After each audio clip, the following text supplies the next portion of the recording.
Second EFM paper second. Topic क्या था अपना? Fund flow analysis. Fund flow analysis. Fund flow analysis.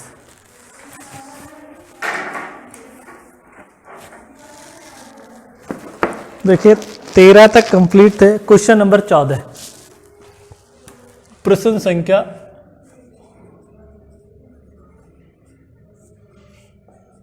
14 number का प्रश्न, ठीक है। और 14 नंबर के प्रश्न में आपको देखिए बैलेंस शीट दे रखी है, ठीक है। और बैलेंस शीट दे रखी है तो सबसे पहले तो इसमें आपको कार्यशील पूंजी में परिवर्तन का विवरण बनाना है, statement of change in working capital. देखिए statement of changes in working capital. Statement of changes in working capital. Item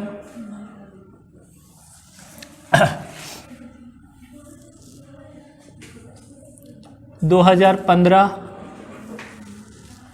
2016 increase, और आपका लास्ट आ जाएगा क्या? डिक्रीज। क्लियर?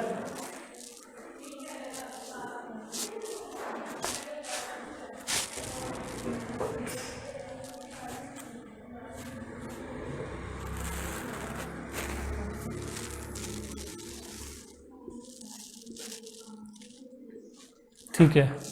देखिए सबसे पहले आपकी क्या आएगी? A, current assets. Question number 14 number का प्रश्न है, और 14 नंबर का प्रश्न आपकी बुक में MR अग्रवाल की बुक, क्लियर। और क्वेश्चन नंबर 14 है। सबसे पहले आपको जब भी फंड फ्लो एनालिसिस वाले चैप्टर से कोई भी क्वेश्चन आएगा तो क्वेश्चन में सबसे पहले आपको statement of change in working capital बनाना पड़ेगा। Statement of changes working capital भी आपका सही आना चाहिए। अगर आपका statement of change in working capital ही गलत है तो फिर फंड फ्लो स्टेटमेंट तो कभी भी सही नहीं हो सकता, क्योंकि statement of change in working capital की जो इंक्रीज डिक्रीज आता है उसे हम फंड फ्लो में शो करते हैं। तो देखिए यहां आपको दे रखी है करंट एसेट्स में, एक तो आपको क्या दे रखा है? इन्वेंट्री। एक आपको क्या दे रखा है?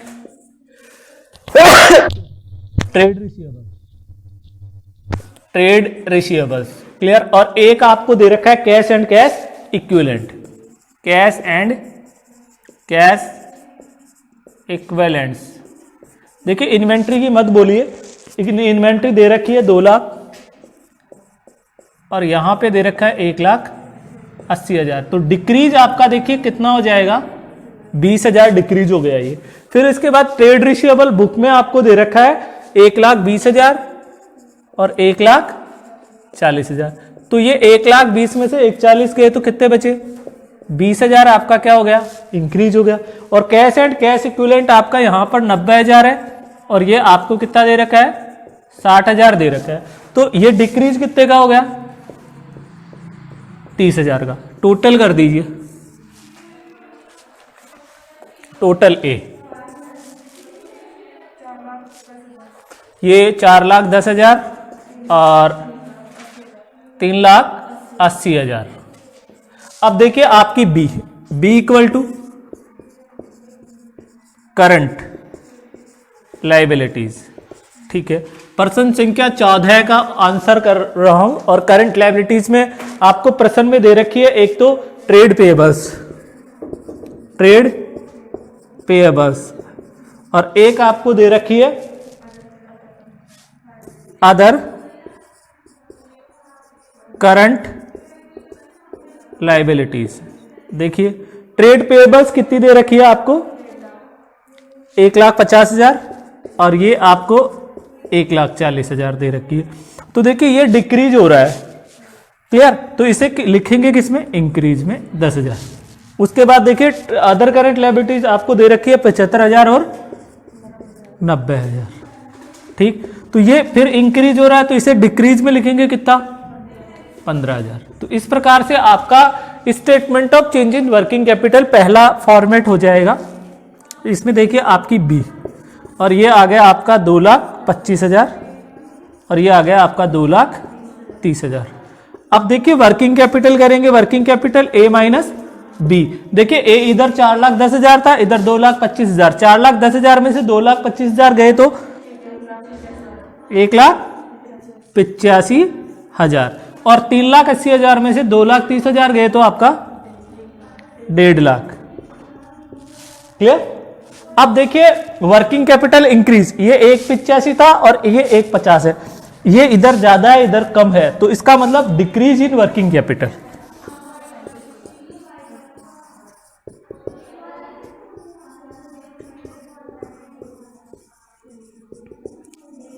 डिक्रीज इन वर्किंग कैपिटल आपकी कितनी हो जाएगी, 35,000। और देखिए यहां पर इसका टोटल हो गया आपका 30,000 और ये हो गया 20, 50, 65। इन दोनों का अंतर भी आपका कितना, 35,000। तो डिक्रीज इन वर्किंग कैपिटल आ जाएगी आपकी कितनी, 35,000। क्वेश्चन नंबर 14 के आंसर में, क्लियर।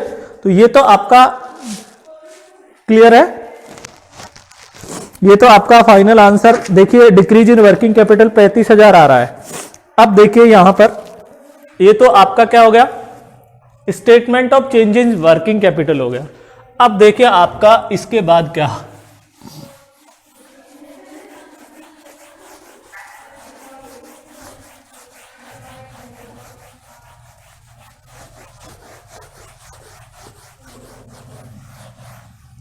अब आपको बनाना पड़ता है fund flow statement.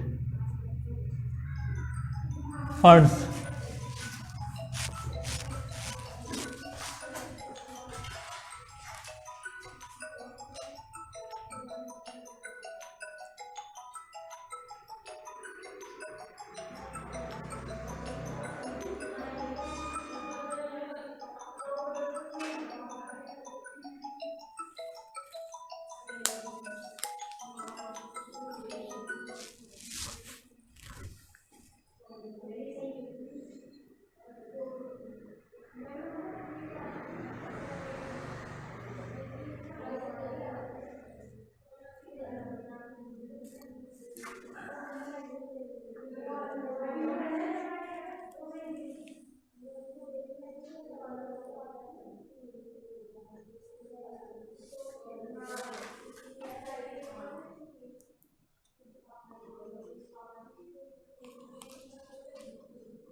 Fund flow statement बनाना आपका।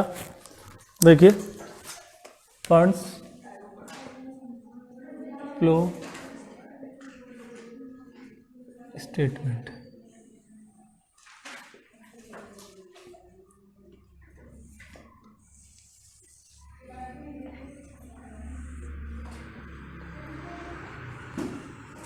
यहां तो आएगा आपका सोर्सेज ऑफ फंड्स, यहां पे आपका क्या आ जाएगा, अमाउंट। फिर आपका आएगा क्या, एप्लीकेशन ऑफ फंड्स, यहां क्या आएगा आपका, amount.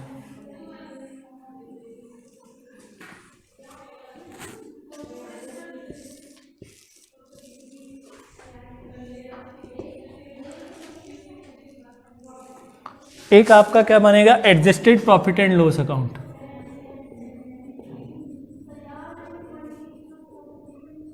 And loss account.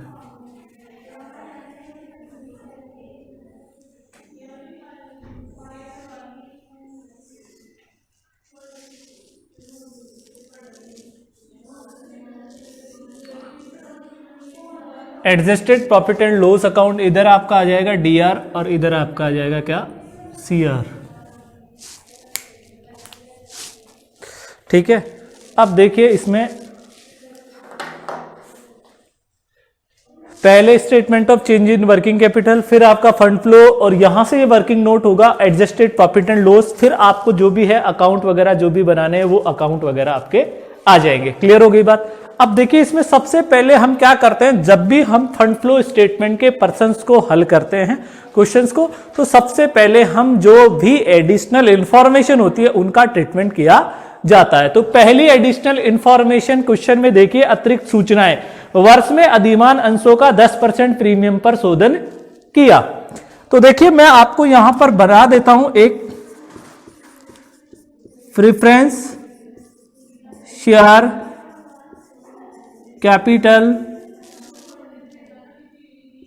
Capital account.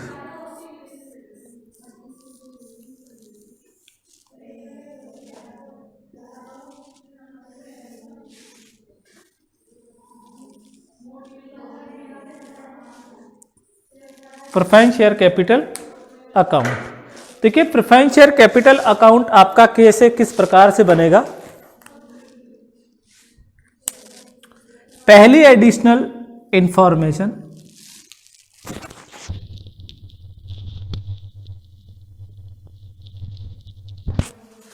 देखिए प्रेफरेंस शेयर कैपिटल का बैलेंस देखिए, बैलेंस आपको दे रखा है और ये डीआर और इधर आपका ये सीआर। तो इसका बैलेंस आप देखेंगे तो देखिए बाई बैलेंस बीडी मिलेगा आपको और टू बैलेंस सीडी।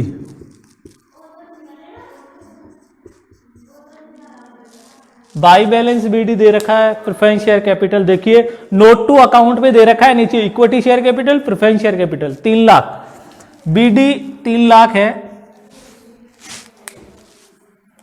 ये 3 लाख रुपए दे रखा है, लेकिन आपको सीडी बैलेंस नहीं दे रखा। क्लियर। लेकिन अब ये क्या कह दिया कि इसका शोधन कर दिया 10% प्रीमियम पर। ठीक है, क्या कर दिया, शोधन। तो देखिए बाई, यहां आ जाएगा premium on redemption of preference share capital. कितना, इस 3 लाख का कितना परसेंट बोल रहा है, 10% प्रश्न में दे रखा है, तो 3 लाख का 10% निकाल लीजिए कैलकुलेटर से, आपका आ जाएगा कितना, 30,000। तो फाइनल आपका 3,30,000 हो गया। तो देखिए यहां पर अब लिखेंगे टू बैंक और ब्रैकेट में लिख देंगे रिडम्पशन, 3,30,000, 3,30,000। ये एक अकाउंट आपका क्लियर हो गया, प्रेफरेंस शेयर कैपिटल। कैसे बनेगा बता दिया, डीआर सीआर मैं पहले भी बता चुका हूं कि जो लायबिलिटीज होती है उसका सीआर बैलेंस होता है, इसलिए मैंने बाई बैलेंस बीडी लिखा 3 लाख। इधर सीडी कोई बैलेंस नहीं था, ये 10% प्रीमियम पर इसका शोधन कर रहा है, तो 3 लाख का 10% प्रीमियम निकालेंगे तो 30,000 आएगा। इधर से टोटल करेंगे 3,30,000, इधर बैलेंसिंग फिगर से टू बैंक और ब्रैकेट में लिख देंगे रिडम्पशन की आपने इसका क्या कर दिया, भुगतान कर दिया। और रिडम्पशन पैसा गया, जो पैसा जाता है वो एप्लीकेशन में, जो आता है वो सोर्सेज में। तो यहां पर आपका आ जाएगा क्या, redemption of preference share capital कितना, 3,30,000। ठीक है, अब जो प्रीमियम आया ना उसको यहां लिखेंगे to premium on redemption of preference share capital कितना आया, 30,000। एक आपकी इंक्रीज आई थी कि decrease working capital, decrease in working capital 35,000। Clear. अब इसका भी ट्रीटमेंट आपने पूरा कर दिया। अब आगे देखिए दूसरी एडिशनल इंफॉर्मेशन दे रखी है, लाभांश चुकाया, लाभांश का कुछ नहीं करते, ऋण पत्रों का निर्गमन किया। तो देखिए डिबेंचर, देखिए बैलेंस शीट में पहले तो डिबेंचर नहीं थे 15 में तो, लेकिन 16 में डिबेंचर है। पहले 2015 में डिबेंचर नहीं है, लेकिन 2016 में डिबेंचर कितने के हैं? 2 लाख के। तो इसका मतलब है कि आपने ऋण पत्रों का क्या कर दिया? निर्गमन कर दिया, इश्यू ऑफ डिबेंचर। तो देखिए इश्यू ऑफ डिबेंचर पैसा आया तो ये यहां आ जाएगा, इश्यू ऑफ डिबेंचर कितना? 2 लाख। क्लियर? अब देखिए आगे नेक्स्ट एडिशनल इंफॉर्मेशन, देखिए नेक्स्ट एडिशनल इंफॉर्मेशन बुक में दे रखी है कि स्थायी संपत्तियां 1,95,000 की क्रय की गई, ठीक है, और कह दिया 1,40,000 पुस्तक मूल्य की स्थायी संपत्ति 80,000 में विक्रय की गई, 80,000 में विक्रय की गई स्थायी संपत्ति। तो इसका मतलब है आपकी फिक्स असेट्स। देखिए मैं यहां पर बना रहा हूं फिक्स असेट्स अकाउंट,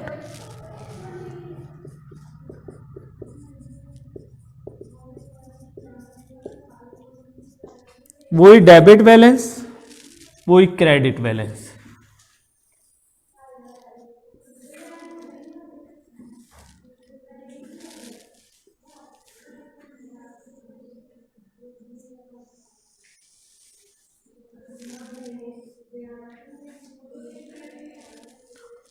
देखिए फिक्स एसेट्स अकाउंट, अब फिक्स एसेट्स का बैलेंस टू बैलेंस बीडी, और कितना दे रखा है? 6,05,000, ठीक है। अकाउंट बनाने आ गए आपको तो आसानी से आ जाएगा। और इसका बाई बैलेंस सीडी आपको दे रखा है 5,70,000 रुपए, ठीक। अब इन्होंने कहा स्थायी संपत्ति खरीद ली, और कितने में खरीदी? 1,95,000 में। तो यहां लिखेंगे, देखिए यहां पर टू कैश, और ब्रैकेट में लिख देंगे परचेज। क्या लिखेंगे? परचेज। 1,95,000 की आपने क्या कर ली? खरीद ली। उसके बाद आगे बोला कि पुस्तक मूल्य है एक मशीन स्थायी संपत्ति का, बुक वैल्यू दे रखी है, और वो दे रखी है 1,40,000 स्थायी संपत्ति, और कह दिया 80,000 में उसको क्या कर दिया? सेल कर दिया। देखिए कितने में? 80,000 में सेल कर दिया। क्लियर? तो देखिए 1,40,000 की चीज को आपने कितने में बेचा? ये घटा दो 60,000। तो 60,000 का आपको क्या हो गया? लॉस हो गया, ठीक। तो देखिए बाई लॉस कितने का? 60,000 का। आपने बेची कितने की? बैंक और ब्रैकेट में क्या आ जाएगा? सेल। कितने की? 80,000 की। क्लियर? अब देखिए इसमें डेप्रिसिएशन है ही नहीं है, तो इधर इसका टोटल करो। ये हो गया आपका 8 लाख। 8 लाख में से ये तीनों घटा दो, तो बैलेंसिंग फिगर से यहां पर आ जाएगा क्या? डेप्रिसिएशन। भाई इस अकाउंट में सब चीजें दे रखी थी, केवल डेप्रिसिएशन ही नहीं था, तो वो क्या होगा? आप बैलेंसिंग फिगर से आपका डेप्रिसिएशन बच जाएगा। क्लियर? तो जोड़ दीजिए 5, 70, 60 और 80, 90,000 का आपका क्या आ जाएगा? डेप्रिसिएशन आ जाएगा, बैलेंसिंग फिगर। 8 लाख में से इन तीनों मदों को घटा देंगे तो जो बैलेंसिंग फिगर रहेगा वो आपका डेप्रिसिएशन रहेगा, ठीक है। बैलेंसिंग फिगर, तो ये आपका कितना? 8 लाख। तो देखिए ट्रीटमेंट क्या करेंगे? देखिए सबसे पहले तो यहां तो आ जाएगा 2 loss on sale of fix assets. Clear? कितना आएगा? 60,000 का लॉस। देखिए टू डेप्रिसिएशन कितना है?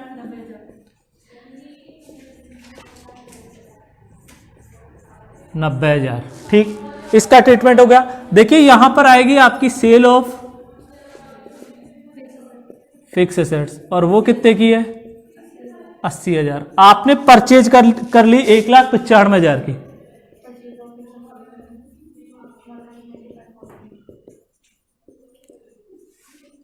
एक 1,95,000 की परचेज आ जाएगी। 1,95,000 की आपकी क्या आ जाएगी? परचेज आ जाएगी 1,95,000 की। क्लियर? अब देखिए उसके बाद समता अंश पूंजी पर 10% लाभांश चुका है, इसका कोई ट्रीटमेंट आपको करना नहीं है। ये सारे ट्रीटमेंट हो गए। अब देखिए आपका शेयर कैपिटल की तरफ। अब पहले देखिए, सबसे पहले मैं बता देता हूं, सबसे पहले इसमें statement of change in working capital बनाते हैं, फिर एक एक एडिशनल इंफॉर्मेशन को पढ़ते हैं, एडिशनल इंफॉर्मेशन को, और उन एक एक एडिशनल इंफॉर्मेशन का ट्रीटमेंट किया जाता है। और आपको ये ध्यान रखना है, एडिशनल इंफॉर्मेशन में आपको बोल दे लाभांश के लिए, तो लाभांश का कुछ भी नहीं करना है, क्योंकि आजकल लाभांश को करंट लायबिलिटीज माना जाता है, और लाभांश और टैक्स का ट्रीटमेंट हम चालू संपत्ति मानते हैं, और चालू संपत्ति हम किस में शो करते हैं? Statement of changes working capital में। तो आप ध्यान रखना है आपको कि जो भी लाभांश चुकाए या कर का भुगतान करे, उनका आपको कहीं पर ट्रीटमेंट नहीं करना है, क्योंकि आपने उनको क्या माना है? करंट लायबिलिटीज माना है। क्लियर? तो वो आपके जो भी adjusted profit and loss account है आपका, और आपका फंड फ्लो स्टेटमेंट है, वहां पर वो नजर नहीं आएगी। एक बात क्लियर? उसके बाद आपने एडिशनल इंफॉर्मेशन सीरियल वाइज पढ़नी है, 1 by 1, उसका पूरा ट्रीटमेंट करना है। जैसे पहली इसमें एडिशनल इंफॉर्मेशन आई थी कि अधिमान अंशों का 10% प्रीमियम पर शोधन किया गया, पहली एडिशनल इंफॉर्मेशन प्रश्न संख्या 14 की। क्लियर? तो आप उसका अकाउंट बना लो। ठीक है, अकाउंट कैसे बनता है मैं बता दिया, DRCR, लायबिलिटीज का बैलेंस क्रेडिट होता है, तो हमने लिखा by balance BD 3 lakh, by balance BD। To balance CD दे नहीं रखा था, नहीं है। अब इसका 10% निकाले तो कितने हो गए? 30,000। तो 3,30,000 का क्या हो गया? रिडम्पशन। एक और चीज यहां बता देता हूं मैं, देखिए यहां 3 लाख था, और अगर यहां पर होता 2 लाख, एग्जाम्पल के तौर पर बता रहा हूं मैं, यहां तो मद नहीं थी, यहां 3 लाख है और यहां होता 2 लाख, तो 3 लाख और 2 लाख का डिफरेंस कितना हो गया? 1 लाख। तो फिर हम 1 लाख का 10% निकालते, और 1 लाख का 10% निकालते तो कितना आता? 10,000। तो फिर वो प्रीमियम यहां कितना आता? 10,000। फिर ये 3,10,000 हो गया, इधर 2 लाख था, तो 3,10,000 में से 2 लाख गए, तो यहां बैलेंसिंग फिगर से कितना बचता? 1,10,000। देखिए मैं आगे की आपकी जो आगे की रणनीति भी बता दिया, अगर प्रश्न में ऐसे आ जाए तो इस प्रकार से आप क्या कर लेंगे? प्रश्न को हल कर लेंगे। कहानी क्लियर है? वापस बता देता हूं, रिडम्पशन हो रहा है, 3 लाख यहां 2 लाख है, तो अंतर करके उसका 10% निकालना है, लेकिन यहां तो नहीं था, तो उसी का भाई यहां 0, 3 लाख में से 0 गया तो बचा कितना? 3 लाख। 3 लाख का 10% कितना आ गया? 30,000। तो अब ट्रीटमेंट और बता देता हूं इसी अकाउंट में। देखिए सपोज कीजिए कि अगर इधर का ज्यादा आता है और इधर का कम आता है, क्लियर? तो इधर टू बाई बैंक लिख देंगे, और उसका मतलब हो जाएगा issue of preference share capital. ये ध्यान रखनी है, इधर ज्यादा है इधर कम है तो रिडम्पशन, इधर ज्यादा है इधर कम है तो इश्यू ऑफ। क्लियर? तो ये भी क्लियर है। हाँ, अब देखिए सबसे पहले बैलेंस शीट की, अब इतना क्वेश्चन कंप्लीट हो गया, तो बैलेंस शीट में देखिए शेयर कैपिटल, और नीचे नोट दे रखा है इक्विटी शेयर कैपिटल इक्वल है, तो इसका कोई ट्रीटमेंट नहीं करना, और प्रेफरेंस शेयर कैपिटल का अपन ने ट्रीटमेंट कर लिया। उसके बाद आ जाओ रिजर्व एंड सरप्लस, और statement of profit and loss दे रखा है, तो देखिए यहां पर आपको दे दिया बाई बैलेंस BD कितना? 1,50,000, और यहां दे दिया टू बैलेंस CD 1,60,000। ठीक, अब इसी में देखो ब्रैकेट में दे रखा है प्रिलिमिनरी एक्सपेंसेस, तो उसको यहां लिख देंगे 2 प्रिलिमिनरी एक्सपेंसेस, कितना, दोनों का डिफरेंस करके राइट ऑफ हो जाएगा। जो भी इसे बोलते हैं, आप इसे बोलते हैं फिक्टिशियस एसेट्स। क्लियर? तो इनको जो भी फिक्टिशियस एसेट्स होगी, ठीक है, कृत्रिम संपत्तियां, उन सबको हम राइट ऑफ करके लिखते हैं, राइट ऑफ करके लिखते हैं। क्लियर हो गई बात? ठीक। अब आगे फिर देख लीजिए, आपका डिबेंचर का ट्रीटमेंट आपका हो गया, करंट लायबिलिटीज का ट्रीटमेंट आपका हो चुका था। असेट्स में देखिए नॉन करंट असेट्स है और फिक्स असेट्स है, और उसमें भी टेंजेबल फिक्स असेट्स, इसका ट्रीटमेंट हो गया, करंट असेट्स का भी ट्रीटमेंट हो गया। ये आपका यहां पर पर्सन आपका कंप्लीट हो गया। क्लियर? अब देखिए एक बार इसका टोटल करेंगे, इधर का टोटल कीजिए आप, 3,60,000। तो इधर का ज्यादा है तो इसको भी इधर लिखेंगे 3,60,000। ठीक। अब इसको यहां लिखते हैं, देखिए क्या लिखेंगे, बाई फंड फ्रॉम ऑपरेशंस, कितना है, 2,10,000। ये आ गया। इसको हम कहां लिखेंगे, यहां पे लिखेंगे, फंड फ्रॉम ऑपरेशन 2,10,000। ठीक, इसका भी काम हो गया।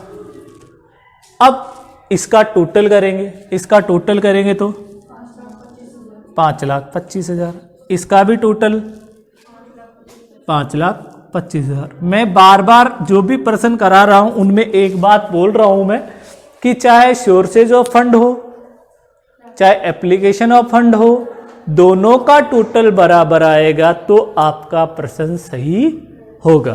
क्लियर? मैच होना चाहिए दोनों का। और अगर आप सभी इंफॉर्मेशन का सही सही ट्रीटमेंट करेंगे, क्लियर, तो आपके सभी के सही आंसर आएंगे। एक बात इस प्रश्न में और देख लीजिए, ज्यादातर स्टूडेंट को प्रॉब्लम आती है, तो जैसे उस ये अकाउंट बनाने में, ये तो बता ही दिया मैं, प्रेफरेंस शेयर कैपिटल का ऐसे ही बनेगा अकाउंट, बात बता दी कि रिडम्पशन कब होता है और इश्यू कब होता है। क्लियर? एक आती है फिक्स एसेट्स का अकाउंट बनाने में समस्या। तो देखिए फिक्स एसेट्स का मैंने आपको फॉर्मेट भी बताया था कि किस प्रकार से क्या अकाउंट बनता है, फिर आपको एक बार और समझा देता हूं फिक्स एसेट्स का। देखिए ये फिक्स एसेट्स अकाउंट है, डेबिट और क्रेडिट। असेट्स का कौन सा बैलेंस होता है, डेबिट बैलेंस। आप बैलेंस शीट में देखेंगे तो बैलेंस शीट में आपको 6,05,000 टू बैलेंस बीडी दे रखा है और बाई बैलेंस सीडी 5,70,000 दे रखा है। ये दो ही इंफॉर्मेशन दे रखी है। ठीक। अब इन्होंने क्या कहा, जो भी इंफॉर्मेशन बोले पर्सन में, और पहली इन्होंने तो इंफॉर्मेशन ये बोली थी कि ये इंफॉर्मेशन बोली इन्होंने कि हमने तो स्थायी संपत्ति खरीद ली 1,95,000 की खरीद ली। तो अब आपको पता होना चाहिए, खरीदेंगे तो पैसा जाएगा तो टू फिक्स एसेट्स अकाउंट या टू कैश। तो हमने यहां देखो टू कैश लिख दिया, ब्रैकेट में परचेज समझने के लिए लिख दिया मैंने 1,95,000। ये एडिशनल इंफॉर्मेशन थी। परचेज जब भी आप खरीदेंगे इधर ही आएगा, जब भी आप सेल करेंगे बाई बैंक और सेल आ जाएगा। ठीक। अब देखिए, अब पर्सन में इन्होंने कहा पुस्तक मूल्य है एक मशीन, कोई पुरानी मशीन है जो आपके यूज में आ गई। कहने का मतलब पहले आपने खरीदी थी, धीरे धीरे उसमें से डेप्रिसिएशन घट गया और डेप्रिसिएशन का मालूम नहीं कितना घटा। तो ये डेप्रिसिएशन को घटाने के बाद को आपकी जो वैल्यू दे रखी है, क्लियर, वो दे रखी है कि बुक वैल्यू इतनी है। इसको भाई हम स्थायी संपत्तियों को बैलेंस शीट में डेप्रिसिएशन घटाकर दिखाते हैं। क्लियर? तो वो घटाकर दिखाया हुआ है और वो वैल्यू बता दी कि 1,40,000 ही बचा उसका। उस 1,40,000 की मशीन को बेच दी 80,000 में। अपने को ये मालूम नहीं कि डेप्रिसिएशन कितना है, कोई बात नहीं, तो बुक वैल्यू और सेल का डिफरेंस कर दो, तो इसका मतलब वो क्या आ गया, लॉस आ गया। क्लियर? देखिए यहां पर ऐसे होता, बुक वैल्यू नहीं होती और उसकी कॉस्ट होती और सेल होती। क्लियर? तो वो डेप्रिसिएशन आपको देता। क्लियर? देखिए सेल कॉस्ट होती, सेल होती, तो वो डेप्रिसिएशन देता। तो हम क्या करते हैं, डेप्रिसिएशन और सेल को जोड़ के कॉस्ट में से घटाते। घटाते थे ना, तो लॉस या प्रॉफिट आता था। लेकिन यहां पर जब भी प्रश्न में बुक वैल्यू दे दे और आपको सेल वैल्यू दे दे, तो दोनों का डिफरेंस कर दो। तो डिफरेंस अगर देखिए सेल ज्यादा की हो रही है बुक वैल्यू से, तो आपका प्रॉफिट हो जाएगा, कम हो रही है तो आपकी क्या हो जाएगी, लॉस हो जाएगा। तो यहां इसलिए क्या आ गया, लॉस आ गया। कितने का लॉस आ गया, लॉस इस अकाउंट में हमेशा बाई साइड में आएगा और प्रॉफिट इधर आता है। लेकिन एक ध्यान रखना, एक ही बार बेचोगे तो एक ही बार या तो प्रॉफिट होगा या लॉस होगा। क्लियर? ऐसा नहीं कि एक तरफ प्रॉफिट लिख रहे हो एक तरफ लॉस, ऐसा नहीं होगा भाई। एक कोई वस्तु बेच रहे हो आप तो उससे या तो प्रॉफिट होगा या लॉस होगा। क्लियर? तो ये और इसका आप देखिए इधर का टोटल किया, इस पर्सन में डेप्रिसिएशन नहीं था तो फिर अंतर आ रहा है, तो इसका मतलब वो क्या है, एक और बात बता देता हूं, देखो ये भी है ये भी है, आपको मालूम नहीं पड़ा डेप्रिसिएशन भी दे दिया, सेल भी दे दी। क्लियर? लॉस भी, डेप्रिसिएशन, सेल ये भी दे दिया, ये दे दिया। अब फिर डिफरेंस आ रहा है तो इसका मतलब इधर डिफरेंस आ रहा है तो लॉस हो गया। क्लियर? हाँ, ठीक है। तो इन चीजों का आपको ध्यान रखना है। इस प्रकार से आप क्या कर सकते हो, फंड फ्लो स्टेटमेंट का क्वेश्चन कर सकते हैं। अच्छा चैप्टर है, आसानी से समझ में आएगा। और ऐसा सेम चैप्टर है आपका, चैप्टर नंबर है इससे जस्ट आगे इसी यूनिट में आता है cash flow statement. Cash flow statement उसमें तो क्या है, इसमें तो देखो 3 अकाउंट बनते हैं। एक तो क्या बनता है, statement of change in working capital, एक फंड फ्लो स्टेटमेंट और एक एडजस्ट स्टेटमेंट। उसमें क्या होता है, इन तीनों को मिक्स में बनाते हैं और कैश फ्लो अकाउंट यही बनेंगे, सेम टू सेम। मदे भी यही होगी, sale of fix assets, issue of debenture, decrease, ये purchase of fix assets, redemption of preference share, ऐसे ही मदे आएगी। क्लियर? ये कैसे आती है, ये अकाउंट से ऐसे आप निकाल सकते हैं। उसमें क्या होता है, उसमें एक्टिविटी बना रखी है उन्होंने। कैश फ्लो स्टेटमेंट की बात कर रहा हूं मैं, आगे आएगा जैसे ए एक्टिविटी, बी एक्टिविटी, सी एक्टिविटी, इसी यूनिट में चैप्टर है आपका। क्लियर? और आपको कैश फ्लो स्टेटमेंट मैंने करा भी दिया। क्लियर? ठीक है। और उसके बाद ये फंड फ्लो स्टेटमेंट है। अगर कैश फ्लो स्टेटमेंट आपके समझ में नहीं आया तो आप पहले फंड फ्लो स्टेटमेंट को अच्छे से देख लीजिए, उसके बाद उसके क्वेश्चन देख लेना, आपको अच्छे से समझ में भी आ जाएगा वो। क्लियर? उसमें 3 एक्टिविटी आ गई, A operating activity, B investing activity, C cash flow from financing activity. फिर उनमें उन एक्टिविटी में किस किस मद को रखा जाता है वो है, तो उसका एक सेपरेट फॉर्मेट है, वो याद करो और हो जाएगा का। तो कहने का मतलब ये है कि एक पंथ दो काज है। अगर आपको फंड फ्लो अच्छे से आ गया तो कैश फ्लो स्टेटमेंट भी आ जाएगा।